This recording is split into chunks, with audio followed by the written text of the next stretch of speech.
Within First Nations culture, the birth of a child is sacred and special. The tie between parent and child, one of unconditional love and acceptance. Traditional teachings say that the child chose you as their parent because of what you can offer. Traditional teachings also say that the child can be the teacher, offering the parents and the family the ability to grow and learn. But as in nature, not all survive. And many things in life cannot be explained.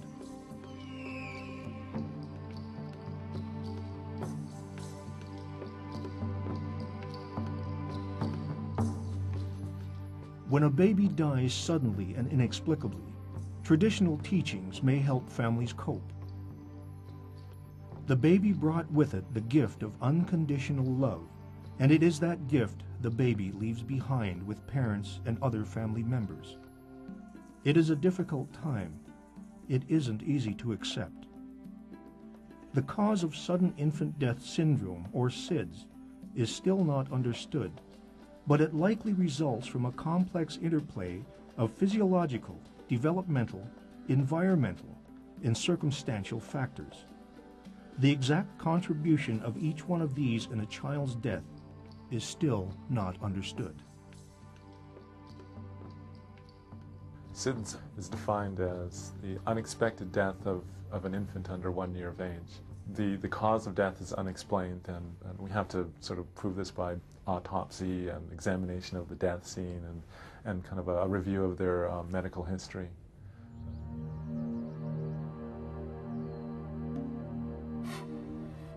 Amanda Scout is a young mother from the Kainai Nation, the blood reserve of southern Alberta. In 1991, Amanda's daughter died of SIDS. This was taken on the day we got out of the hospital. This was maybe like a week later at her other grandparents' house. And these were that same day. I don't have a lot of pictures. We didn't know why she died at first, and they did medical examiners. And then that's when they told me it was sudden infant death and that there was nothing we could have done. But at the same time, I think, well, when I was pregnant, I was really stressed out, and, I didn't take good care of myself, and I didn't, so, you constantly blame yourself, or you think you weren't good enough of a parent, or you didn't appreciate what you had, or, that kind of stuff. Amanda's initial reaction is what many feel. It seems unreal at first, because for some mothers who breastfed, their bodies don't immediately realize the loss. A fullness of the breast as the body continues to lactate can be a sad and constant reminder. Mothers have also reported feeling an emptiness and an ache in their arm where the baby used to be held. I felt like it was really just my loss because, you have a baby and not even the whole family has met the baby, and I just really felt like I was all by myself, and it was like it didn't happen to me.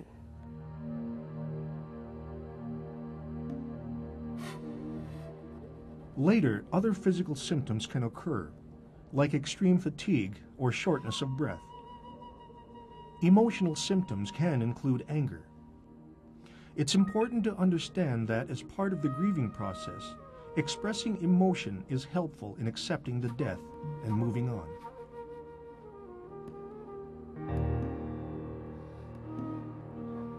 Fears, feelings about guilt, and talking about what might have been are best told to a counselor, a healthcare professional, or someone else who can help you through this difficult time.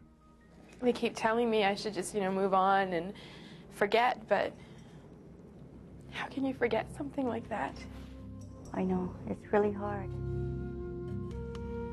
Dwelling on what you may have done different to prevent the death is a natural reaction, and exploring those feelings and thoughts can be helpful in working through your grief.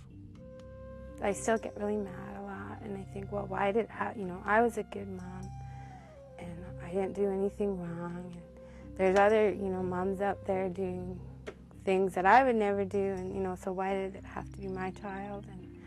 And I get mad, my son's, he's an only child, and I think, I grew up, I had an older brother, and I think it's so unfair that I had my 2 kids, and I just find that it's unfair, and why did it have to be me, and, just a lot of anger, I guess. SIDS is unpredictable. Most often, babies die in their sleep. They do not suffer. However, sudden infant death syndrome can happen any time, even when the baby is in their car seat or in their parents' arms. There are no warning signs.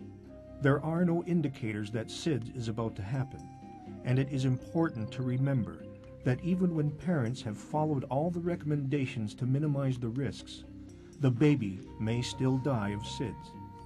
It's also important to remember, for a parent who's lost a child, do not blame yourself or your partner or caregiver. I think from just a general look at life, a general understanding of life and loss, right, that blaming yourself for anything is often unfounded, right, and is not beneficial to your grieving process and to your understanding of your loss and life in general, and that it just merely makes you very sad and upset with the outcome. Blaming happens in any kind of death. I think whenever we do lose somebody that's very close to us, we will go through all of the possible things that may have caused it. And so most often, rather than looking at it from an objective point of view, we look at it from a very emotional perspective. And so it's really difficult to not blame. Blame is part of the process. But I think if we are able to understand before it causes pain on others or before it causes irreparable damage to really important relationships within a family, we need to look at how we can possibly deal with it in a more constructive way. Over the years, a significant amount of research has been done to find the causes of sudden infant death syndrome. To date, these causes remain a mystery. However, one thing is certain. Dealing with the grief of such a loss is crucial. We know that we need to grieve. We know that we need to feel sad and we need to release the emotions and thoughts behind the loss, right? We need to cry. We need to be upset. We need to express all of our emotions and our feelings regarding this thing. And only then do we find that we can actually feel better and heal. So therefore, if a person doesn't grieve, they feel sad longer, and that leads into depression, anxiety problems, addictions, to try to run away from the sadness that we just can't get away from.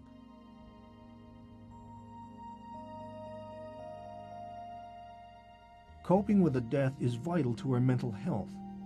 Mourning and grieving are a necessary part of the healing process. It is not a sign of weakness to cry or to feel pain. Crying is really an important part of the grieving process. We encourage that from my perspective anyway as a nurse, and also from a traditional perspective. I think it's really important to help them to release that and let their emotions go in that regard. A healthy way of grieving would be by listening to your feelings. If you feel like crying, cry. If you want to laugh, laugh. Because that's also a way of dealing with grieving. Actually, that's one of the ways of our people. It's seen us through 400 years, of colonization. So go to laughter, but also go to tears, because that's really important.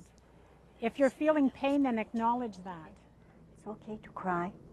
Like my grandmother said, that is one of the best outlets when you're really hurting, because you have everything penned up inside of you. It's also important to remember that there is no set time frame to properly grieve. Some people grieve for years. It takes time to learn to live with the death of your child.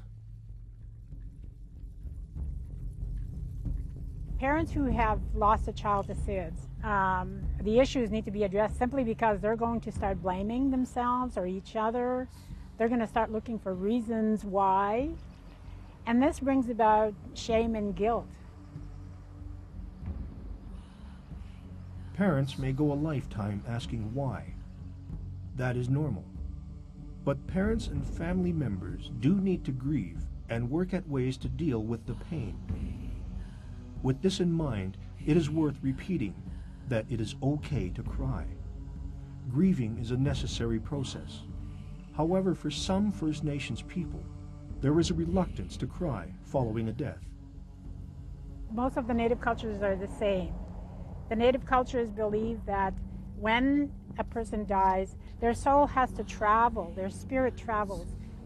And if we are told that we are not allowed to cry, we may come to believe, and I believe this is what has happened, is that we believe that we hold back the soul from its journey.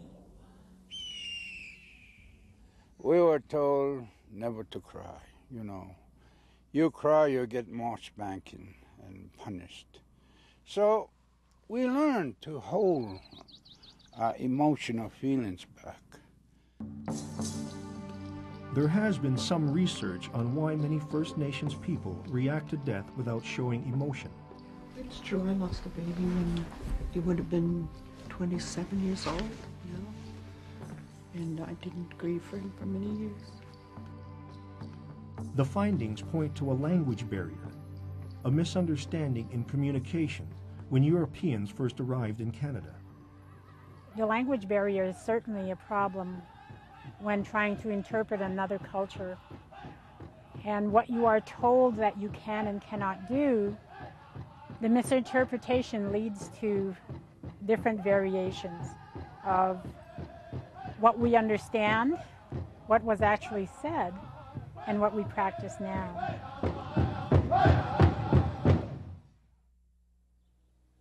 Our belief in the journey of the soul has been acceptable, you know, to other communities. Our way of grieving from the past was not, you know, like self-mutilation, cutting hair, wailing, you know, was not acceptable. And so it's really important then, you know, as maybe as a counselor or as a friend who may know that this is not okay, that grieving is really important, to refer these people to counselors who will help them explore where they got their beliefs. Traditional people encourage grieving parents to talk with elders, with family, or friends. I had a friend at that time, and she had lost her little daughter at 2 years old, and it was like, when it happened, she was right there, and she was like, she stayed by me, and I really felt close to her, because she knew what I was going through, and you know, and that was really helpful. And I really got a lot of support from her. And just knowing that she knew how I was feeling and wasn't like judging me or whatever.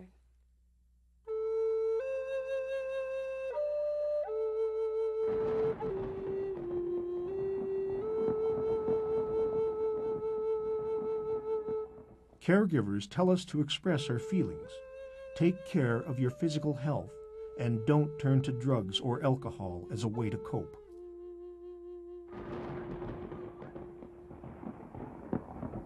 When we lose someone and all of these other things are behind us, then we've got all this pain coming at us and we don't know what to do with it. You know, and so what do? We stuff it down. You know, and we may eat more and do things to ourselves, go out and drink and get drunk. Those are unhealthy ways of grieving. Find someone to talk to. Find someone who will listen to you. Not someone who will tell you, no, it's okay. It's not okay. And it's okay to feel not okay for as long as you need to. It's extremely difficult, but it is important to accept death as part of the cycle of life. Within First Nations traditional teachings, it's also important to understand that even though the child has left this world, their spirit is still alive, and the gift of love they leave remains, always. So when we die, we go back to the source of life, where we come from. And so the little one will pass away very innocent. And these are what we call the spirits. It's just the same as the angels you read about in the Bible. These are the angels, and our spirits are the angels. It's very hard to lose a loved one. And so, if you grieve, you let go, like they say, you let go. Start accepting death as part of a life cycle.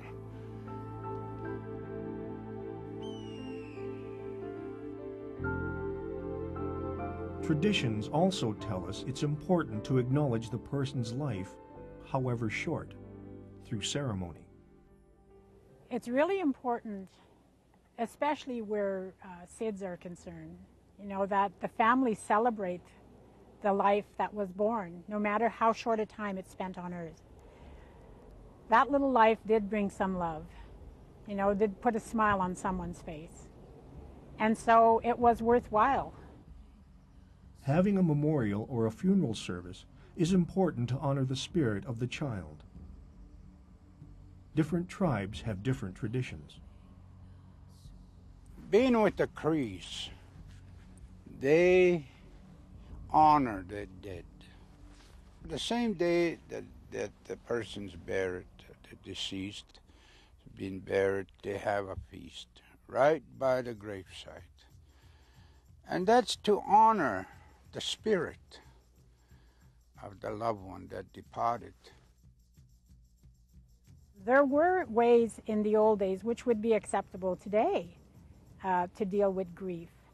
And that was when there was a powwow, when there was a celebration going on in the community, that family who suffered the loss held a giveaway or held an honor dance and requested an honor song for the lost one. If they're not sure what to do, find someone in the Native community who is familiar with grieving processes of some sort.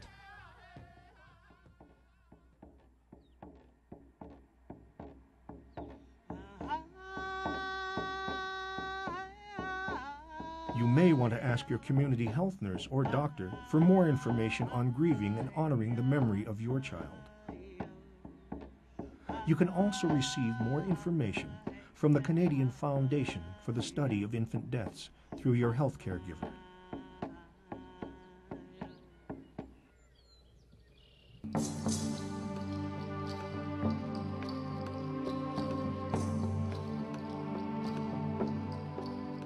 It's important to know that there is no set time on how long you should grieve. It may be a year. It might be 3 years. It may be a lifetime. How long it may take to accept the death and be able to move on varies from person to person. And although it may be impossible to consider the future immediately after losing a child, eventually you will think about moving on. And if you are able to grieve effectively, then the pain of the loss will be balanced with the joyful memories of your child. There is a need to go through that dark place and then to go to the other side where the light is, and then you can review or look back and see some of the gifts that this child gave you. Of course, you don't ever lose, your feeling about the child that you lost. But you do move on, and life goes on. Grieve. You grieve. If you have a loss, you go through the grieving process. You cry, you get upset, you talk about it, you do whatever you need to do to release those emotions and to think about the issues, and then you feel better. Feel whatever you're feeling and do whatever you feel like you have to do. I think maybe I should have took a little more time to try and talk about it and to look, ask people, because people want to help.